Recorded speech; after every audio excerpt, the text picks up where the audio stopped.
Ortho Ayurvedic oil and capsule. अब दर्द भी घुटने टेकेगा। पर्यावरण दिवस पर सीएम योगी ने मनाया 54वां जन्म दिवस। एक पेड़ मां के नाम वृक्षारोपण महाअभियान की शुरुआत की। प्रदेश में हरित आवरण बढ़ाने के लिए जन आंदोलन बनाने पर जोर।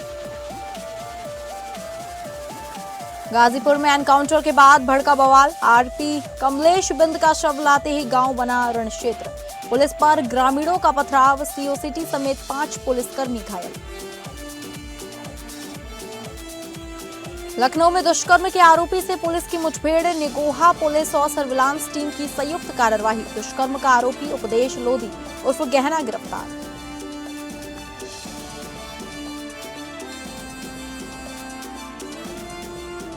नमस्कार, आप सभी का स्वागत है उत्तर प्रदेश बुलेटिन में और मैं हूं आपके साथ अंकिता सिंह। शुरुआत करेंगे बुलेटिन की, जहां उत्तर प्रदेश के मुख्यमंत्री योगी आदित्यनाथ का अपना 54वां जन्म दिवस मना रहे हैं। संयोग से उनका जन्म दिन इस वर्ष विश्व पर्यावरण दिवस के अवसर पर पड़ा है।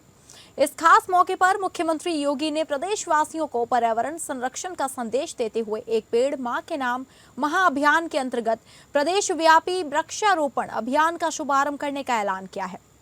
सीएम योगी ने प्रदेशवासियों से अपील करते हुए कहा कि सभी लोग एक पौधा लगाकर मातृभूमि, मातृशक्ति और प्रकृति के प्रति अपने दायित्व का निर्वहन करें तथा हरित, स्वच्छ और समृद्ध उत्तर प्रदेश के निर्माण में सहभागी बने। विश्व पर्यावरण दिवस 2026 के अवसर पर वृक्षारोपण कार्यक्रम को संबोधित करते हुए सीएम योगी ने कहा कि प्रधानमंत्री जी की प्रेरणा से पिछले 9 वर्ष दौरान प्रदेश सरकार ने पर्यावरण व प्रकृति के लिए उत्तरदायित्व का निर्वहन करते हुए महत्वपूर्ण कदम उठाए हैं। पहले ही वर्ष में 5 करोड़ वृक्षारोपण कार्यक्रम को अपने हाथों में लिया। उस समय हमारे सामने कई चैलेंज थे। हमने बड़े लक्ष्य को प्राप्त करने के लिए कदम उठाए। अब तक 242 करोड़ वृक्षारोपण कार्यक्रम को सफलतापूर्वक आगे बढ़ाने में सफलता प्राप्त की है। प्रदेश सरकार ने एक पेड़ मां के नाम के अभियान के क्रम में आज वृक्षारोपण अभियान प्रारंभ होने जा रहा है। जननी जन्मभूमि विश्व स्वर्गरादिपि गरिसमयी जननी और जन्मभूमि के प्रति कृतज्ञता हर नागरिक का कर्तव्य है। पर्यावरण की रक्षा मातृभूमि के प्रति यह हमारा सर्वोच्च उत्तरदायित्व है। मुझे प्रसन्नता है कि उस समय तमाम चैलेंजेस हमारे सामने थे। न नर्सरी थी, न इस प्रकार के बड़े कार्यक्रम को आगे बढ़ाने के लिए उस प्रकार के कोई अनुभव ही। लेकिन बाद में वन विभाग और प्रदेश सरकार के अन्य सभी विभागों ने मिलकर के एक बड़े लक्ष्य को प्राप्त करने की दिशा में कार्य किया और गत 9 वर्ष के अंदर प्रदेश के अंदर वन महोत्सव के अवसर पर होने वाले वृक्षारोपण के क्रम में अब तक 242 करोड़ वृक्षारोपण के एक बड़े कार्यक्रम को सफलतापूर्वक आगे बढ़ाने में प्रदेश सरकार ने सफलता प्राप्त की। विश्व पर्यावरण दिवस के अवसर पर उत्तर प्रदेश के मुख्यमंत्री योगी आदित्यनाथ ने लखनऊ के कुकरेल वन क्षेत्र से एक पेड़ मां के नाम महाअभियान का शुभारंभ किया। इस शुभारंभ कार्यक्रम से पूर्व मुख्यमंत्री का बच्चों के साथ एक बहुत ही आत्मीय और उत्साहवर्धक पल देखने को मिला, जहां उन्होंने मुस्कुराते हुए बच्चों के साथ सेल्फी ली और पर्यावरण संरक्षण का संदेश दिया। उत्तर प्रदेश सरकार ने इस महाअभियान के तहत राज्य भर में एक ही दिन में 5 करोड़ पौधे लगाने का रिकॉर्ड लक्ष्य रखा है। इस अवसर पर लखनऊ में महर्षि चरक औषधि वन की स्थापना और उत्तर प्रदेश स्वच्छ वायु प्रबंध परियोजना की लॉन्चिंग भी की गई। पर्यावरण संरक्षण को बढ़ावा देने के लिए राज्य के सभी 18 मंडलों, ग्राम पंचायतों से लेकर नगर निगमों तक को इसमें शामिल किया गया है।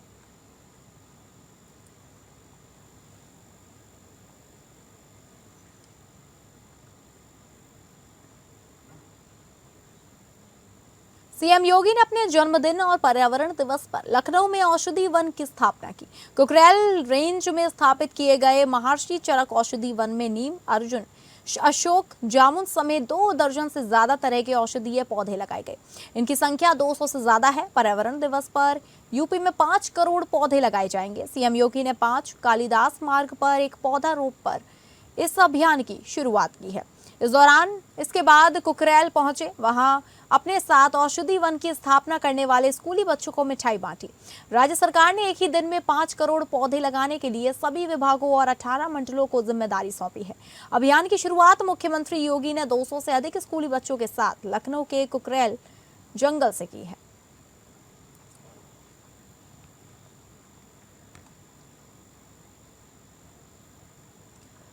मुख्यमंत्री योगी आदित्यनाथ ने विश्व पर्यावरण दिवस के अवसर पर लखनऊ में एक पेड़ मां के नाम महाअभियान और पौधरोपण महाअभियान 2026 का शुभारंभ किया। इस दौरान राजधानी के कुकरेल वन क्षेत्र में महर्षि चरक औषधि वन की स्थापना की गई और प्रदेश में 35 करोड़ पौधे लगाने का लक्ष्य रखा गया। मुख्यमंत्री ने कहा, पूरा विश्व आज पर्यावरण की गंभीर चिंता से ग्रसित है, क्योंकि हर व्यक्ति इस बात को जानता है कि पर्यावरण की जो चुनौती है ये केवल प्रकृति की चुनौती नहीं है, जीव सृष्टि की चुनौती है। इसके दुष्प्रभाव मौसम चक्र में आए हुए परिवर्तन के रूप में इसका दुष्प्रभाव हम सभी को अतिवृष्टि, अनावृष्टि और तमाम उन मौसम के परिवर्तन के कारण हम सबको देखने को मिल रहा है। ये मानव निर्मित आपदा है और इस समस्या का समाधान भी मनुष्य को ही निकालना है। धरती माता के प्रति अपने दायित्व का निर्वहन करते हुए हर नागरिक अगर अपने कर्तव्यों का ईमानदारी पूर्वक पालन करेगा तो हम अपने पर्यावरण का संरक्षण कर सकते हैं और धरती माता को सुरक्षित रख सकते हैं। और इसका सबसे महत्वपूर्ण प्रयास हो सकता है कि हर व्यक्ति अपने स्तर पर पर्यावरण को क्षति पहुंचाने वाले कारकों से अपने आप को दूरी बनाए और पर्यावरण की रक्षा करने के लिए जो हर संभव प्रयास हो सकता है उसमें उसका हिस्सा बने। विश्व आज पर्यावरण की गंभीर चिंता से ग्रसित है, क्योंकि हर व्यक्ति इस बात को जानता है कि पर्यावरण की जो चुनौती है ये केवल प्रकृति की चुनौती नहीं है, जीव सृष्टि की चुनौती है।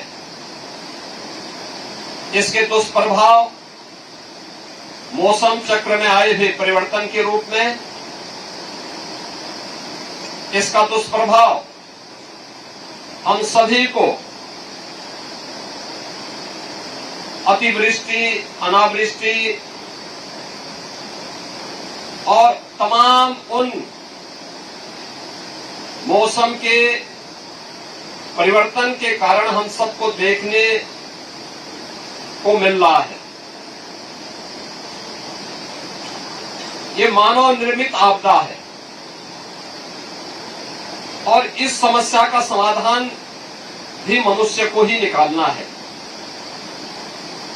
धरती माता के प्रति अपने दायित्वों का निर्वहन करते हुए हर नागरिक अगर अपने कर्तव्यों का ईमानदारी पूर्वक पालन करेगा तो हम अपने पर्यावरण का संरक्षण कर सकते हैं और धरती माता को सुरक्षित रख सकते हैं। मुख्यमंत्री योगी आदित्यनाथ ने आज लखनऊ में यूपी स्वच्छ वायु प्रबंधन परियोजना को लॉन्च किया।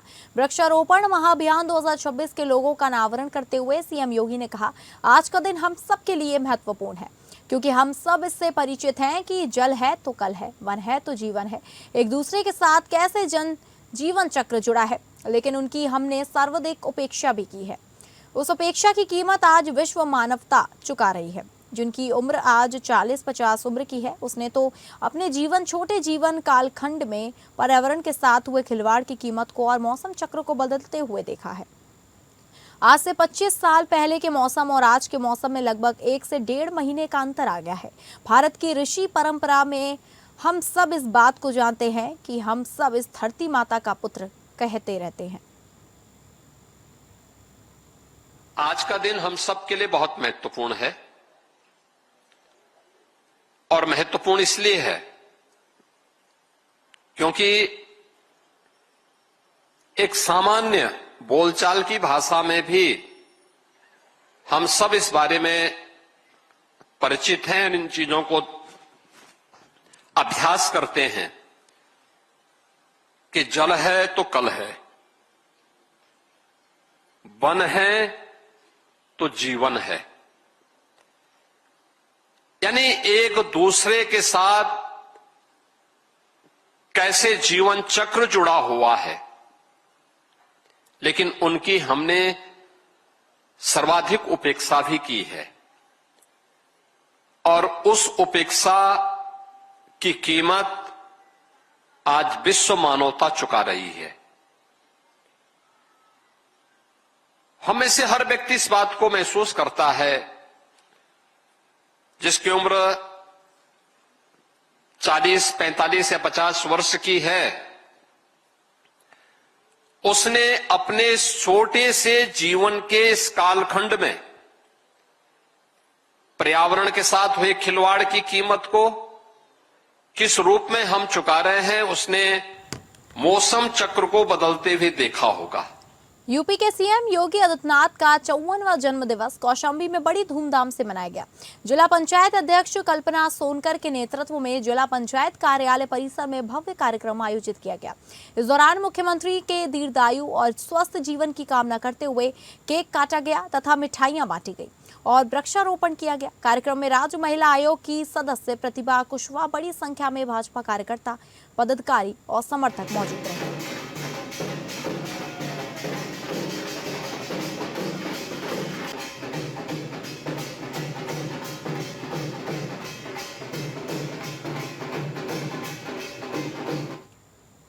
उत्तर प्रदेश के मुख्यमंत्री योगी आदित्यनाथ का आज जन्मदिन है और इस मौके को बीजेपी नेता और कार्यकर्ता धूमधाम से मना रहे हैं।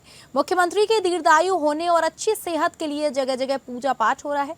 राजधानी लखनऊ के दारुल शफा स्थित हनुमान मंदिर में भी विशेष पूजा अर्चना की गई। यहाँ स्थित प्रसिद्ध हनुमान मंदिर में बीजेपी नेताओं और कार्यकर्ताओं ने पूर्व एमएलसी यशवंत सिंह की अगुवाई में मंदिर में सुंदरकांड पाठ का आयोजन किया। सुंदरकांड के समापन के बाद मंदिर परिसर में भंडारे का भी आयोजन किया गया।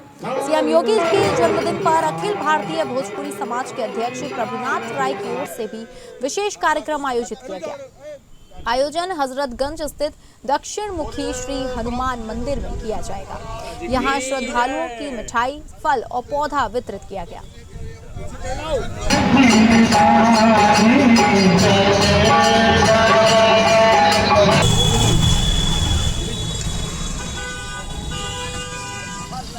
खबरों में आगे बढ़ेंगे, जहां बरेली उत्तर प्रदेश के सहकारिता विभाग के राज्य मंत्री जेपीएस राठौर ने बरेली में विभागीय अधिकारियों के साथ एक महत्वपूर्ण समीक्षा बैठक की। बैठक में विकास कार्यों और सरकारी योजनाओं की प्रगति का जायजा लेने के बाद राज्य मंत्री ने पत्रकारों से बातचीत की। इस दौरान उन्होंने केंद्र व राज्य सरकार की उपलब्धियां गिनाई। कानून व्यवस्था पर कड़ा रुख अख्तियार किया गया और हाल ही में हुए एक दुर्भाग्यपूर्ण होटल दुर्घटना पर दुख जताते हुए प्रदेश भर में कड़े जांच अभियान के निर्देश दिए गए। सहकारिता राज्य मंत्री जेपीएस राठौर ने प्रधानमंत्री मोदी के नेतृत्व की सराहना करते हुए कहा कि देश में बीते 12 साल विकास, विश्वास और जन कल्याण के रहे हैं। सरकार ने नकारात्मक राजनीति को पीछे छोड़कर फॉर्मेनेंस की पॉलिटिक्स की शुरुआत की है, जिसके दम पर भाजपा को जनता का सकारात्मक जनादेश और लगातार आशीर्वाद मिल रहा है। उन्होंने कहा कि आज देश में इंफ्रास्ट्रक्चर का अभूतपूर्व विकास हुआ है। आतंकवाद और नक्सलवाद को खत्म कर सीमाएं सुरक्षित की गई हैं, जिससे भारत विश्व पटल पर एक आर्थिक और सामरिक महाशक्ति बनकर उभरा है। 56 इंच के सीने वाले नेतृत्व के कारण आज दुनिया भर में हर भारतवासी को सम्मान की नजर से देखा जाता है। निश्चित रूप से प्रधानमंत्री नरेंद्र मोदी जी के नेतृत्व में जिस तरीके से भारत में इंफ्रास्ट्रक्चर और विकास के काम हुए हैं, ये 12 साल विकास के हैं, 12 साल विश्वास के हैं, 12 साल जन कल्याण के हैं। और माननीय प्रधानमंत्री जी ने जिस तरीके से देश का इंफ्रास्ट्रक्चर बनाया और बढ़ाया है और जिस तरीके से विकास के कीर्तिमान प्रतिमान स्थापित किए हैं, जिस तरह से देश में आतंकवाद को हमने खत्म किया है, नक्सलवाद को हमने खत्म किया है, हमने सीमाओं को सुरक्षित करने का काम किया है, हमने देश को एक आर्थिक महाशक्ति बनाने का काम किया है, देश को एक सामरिक महाशक्ति बनाने का काम किया है। विश्व पटल पर एक नया नाम भारत का उभर कर आया है और दुनिया के सभी बड़े देश आज भारत को, हर भारतवासी को बड़े सम्मान के साथ देखते हैं। गाजीपुर में 1 लाख के इनामी और विनीत राय हत्याकांड के आरोपी कमलेश बिंद के एनकाउंटर के बाद हालात तनावपूर्ण हो गए हैं। पोस्टमार्टम के बाद जैसे ही कमलेश बिंद का शव गांव पहुंचा, परिजन और ग्रामीण उग्र हो गए। देखते ही देखते विरोध प्रदर्शन पथराव में बदल गया। इस बवाल में सीओ सिटी शेखर सेंगर समेत 5 पुलिसकर्मी घायल हो गए, जिसके बाद पूरे गाँव को पुलिस छावनी में तब्दील कर दिया गया।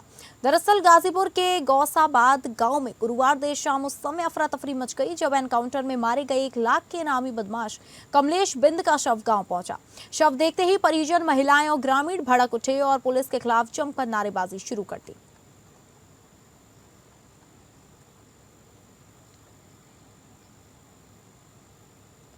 अमेठी जिले के जायस कोतवाली क्षेत्र में एक 15 वर्षीय किशोर की निर्मम हत्या से इलाके में सनसनी फैल गई है। किशोर का खून से लथपथ शव गांव के बाहर एक खेत में मिलने से परिजनों में कोहराम मच गया और ग्रामीणों की भारी भीड़ घटनास्थल पर जुट गई। जानकारी के अनुसार किशोर एक बर्थडे पार्टी में शामिल होने के लिए घर से निकला था, लेकिन रात भर वापस नहीं लौटा। परिजनों ने उसकी तलाश की, लेकिन उसका कोई सुराग नहीं लगा। शुक्रवार सुबह गांव के बाहर खेत में उसका शव पड़ा मिला। बदमाशों ने किशोर की गला रेतकर बेरहमी से हत्या कर दी थी। घटना की सूचना मिलते ही क्षेत्र में हड़कंप मच गया। सूचना पर पहुंची पुलिस ने शव को कब्जे में लेकर पोस्टमार्टम के लिए भेज दिया है। मामले की जांच शुरू कर दी है। थानाध्यक्ष जायस को सूचना मिली कि उनके थाना क्षेत्र स्थित गांव पूरे बक्सी में आरेंद्र, इसकी उम्र करीब 15 वर्ष है, इसकी डेड बॉडी मिली है। तत्काल थाना प्रभारी पुलिस टीम के साथ मौके पर पहुंचे तो मृतक के गले पर चोट के निशान थे। अन्य उच्चाधिकारी भी के द्वारा भी घटनास्थल का निरीक्षण किया गया। फील्ड यूनिट के द्वारा भी साक्ष्य संकलन किया गया है। परिजनों ने अपने उसी गांव के रहने वाले 3 आरोपियों के विरुद्ध एफआईआर पंजीकृत कराई है। तीनों को हिरासत में लेकर पूछताछ की जा रही है। पंचायतनामा पोस्टमार्टम की कार्रवाई कराई जा रही है। साक्ष्यों के आधार पर अग्रिम वैधानिक कार्रवाई की जाएगी। लखनऊ के निगोहा इलाके में शुक्रवार तड़के पुलिस और एक दुष्कर्म के आरोपी के बीच मुठभेड़ हो गई। निगोहा थाना पुलिस और सर्विलांस टीम की संयुक्त कार्यवाही करते हुए 31 मई को युक्ति से दुष्कर्म के आरोप में फरार चल रहे उपदेश लोधी उर्फ गहना को धर दबोचा गया। पुलिस के मुताबिक मुखबिर की सूचना पर टीम आरोपी की घेराबंदी कर रही थी। खुद को घेरा देख उपदेश ने पुलिस टीम पर फायरिंग शुरू कर दी। आत्मरक्षा में पुलिस ने भी जवाबी फायरिंग की। गोली चलने के बाद आरोपी के पैर में गोली लगी और वह वहीं गिर पड़ा। घायल अवस्था में पुलिस ने आरोपी को हिरासत में लेकर इलाज के लिए ट्रॉमा सेंटर भेज दिया गया है। उसकी हालत स्थिर बताई जा रही है। तलाशी के दौरान उसके कब्जे से एक अवैध तमंचा और जिंदा कारतूस भी बरामद हुए हैं। पुलिस अधिकारियों ने बताया कि आरोपी तक पहुंचना आसान नहीं था। 31 मई की घटना के बाद से फरार उपदेश की लोकेशन ट्रेस करने के लिए पुलिस ने 300 से ज्यादा सीसीटीवी फुटेज खंगाले। तेलीबाग से एक सवारी वाला ऑटो लिया था जिसमें अन्य सवारियां भी बैठी थी। धीरे धीरे विभिन्न स्थानों पर ये सवारियां उतर गई। आखिरी में ऑटो चालक और उसका एक अन्य साथी रह गया था। इसमें ऑटो चालक दूसरे रास्ते पे सुनसान एरिया में ले जाकर उसके साथ बलात्कार की घटना घटित की। उक्त सूचना पर तत्काल थाना निगोहा पे मुकदमा पंजीकृत किया गया। तभी से थाना निगोहा, एसओजी एवं सर्विलांस की टीम घटना के अनावरण के लिए लगातार कार्य कर रही थी। 450 से अधिक सीसीटीवी फुटेजेस को देखा गया। इसके आधार पे जिस ऑटो में ये युवती बैठी थी उसको चिन्हित किया गया। इससे घटना में सम्मिलित अभियुक्त उपदेश लोधी की पहचान हुई। तो फिलहाल उत्तर प्रदेश बुलेटिन में बस इतना ही। नमस्कार।